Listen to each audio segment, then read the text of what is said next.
ধন্যবাদ সানি। বিএনপির ভারপ্রাপ্ত চেয়ারম্যান তারেক রহমান বেলা 11টার দিকে এই ঢাকা বিশ্ববিদ্যালয়ের কেন্দ্রীয় মসজিদের পাশে যে শরীফ ওসমান হাদির কবর, সেই কবরে কিন্তু তিনি আসবেন, তার কবর জিয়ারত করবেন, ফাতেহা পাঠ করবেন। এবং ইতিমধ্যেই কিন্তু তারেক রহমানের এই আগমনকে নির্বিঘ্ন করতে নিরাপত্তা ব্যবস্থা জোরদার করা হয়েছে। র্যাব, পুলিশের পাশাপাশি বিজিবি সদস্যরাও কিন্তু ইতিমধ্যেই কিন্তু এই ঢাকা বিশ্ববিদ্যালয়ের কেন্দ্রীয় মসজিদের পাশে যে হাদির কবর, তার সামনে অবস্থান নিয়ে আছে।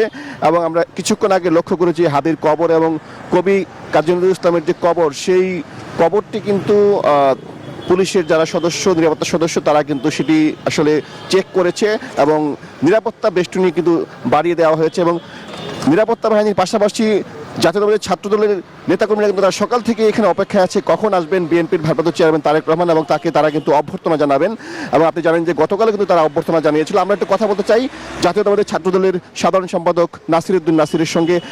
তারেক রহমান কখন আসবেন এবং আপনাদের প্রস্তুতি কেমন?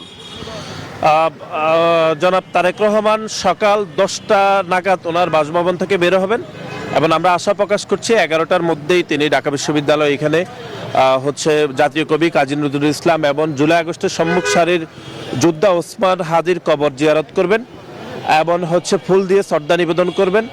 ইতিমধ্যে বাংলাদেশ জাতীয়তাবাদী ছাত্রদল, ঢাকা বিশ্ববিদ্যালয় সহ সকল ইউনিটের নেতাকর্মীরা এখানে উপস্থিত হয়েছেন, আপনি দেখছেন।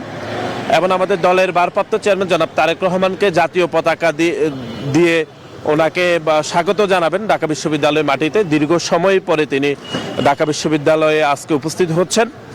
আমরা আশা করছি 11টা নাগাদ ইনশাল্লাহ জনাব তারেক রহমান এখানে উপস্থিত হবেন এবং ইতিমধ্যে সকল প্রস্তুতি সম্পূর্ণ হয়েছে। ঢাকা বিশ্ববিদ্যালয় প্রশাসন এবং বিভিন্ন আইন শৃঙ্খলা বাহিনী সকল প্রস্তুতি সম্পূর্ণ করেছে। আমরা আশা প্রকাশ করছি যে 11টা নাগাদ উনি নির্বিঘ্নে এখানে শ্রদ্ধা নিবেদন করে উনি বাকি কাজগুলো করবেন বলে আমরা আশা প্রকাশ করছি।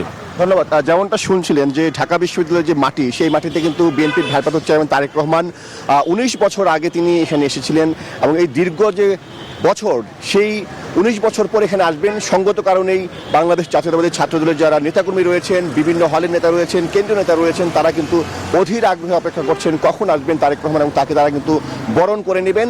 এবং বিএনপির ভারপ্রাপ্ত চেয়ারম্যান তারেক রহমান শরীফ ওসমান হাদির কবর জিয়ারত করে এখান থেকে তিনি সরাসরি চলে যাবেন নির্বাচন কমিশনে, সেখানে তিনি এনআইডি রেজিস্ট্রেশন করবেন। তারপর কিন্তু তিনি যাবেন পঙ্গু হসপিটালে, যেখানে জুলাই অভ্যুত্থানে আহত যারা রয়েছে তাদের পাশে তিনি দাঁড়াবেন, তাদের সাথে কথা বলবেন।